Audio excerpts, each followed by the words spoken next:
श्री स्वामी समर्थ. आपल्याकडे देवतांना प्रसन्न करण्यासाठी अनेक होमाचे प्रकार सांगितले आहेत, पण त्यामध्ये कर्पूर होम हा शास्त्राचा अत्यंत महत्त्वाचा होम आहे.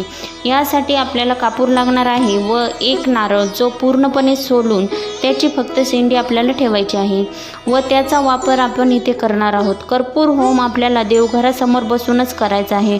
नारळाची शेंडी देवाकडे ठेवावी व त्यावर सुरुवातीला एक कापराची वडी प्रज्वलित करावी, कारण एकामागे एक अशा 7 वड्या आपल्याला प्रज्वलित करायच्या आहेत व अगदी शेवटच्या वडीपर्यंत कापराची ज्योत तेवत राहील याची देखील काळजी आपल्याला घ्यायची आहे. कापूर तुम्ही 7, 9, 11, 21 या संख्येत घेऊ शकता. गुरुवार, शनिवार, अमावस्या, पौर्णिमा व अष्टमीला कर्पूर होम तुम्ही करू शकता. होमाचा नारळ अमावस्याला किंवा पौर्णिमाला देवघरात फोडायचा आहे व प्रसाद म्हणून खायचा आहे. नारळ खराब असेल तर तो तुम्हाला पाण्यामध्ये विसर्जन करायचा आहे. धन्यवाद.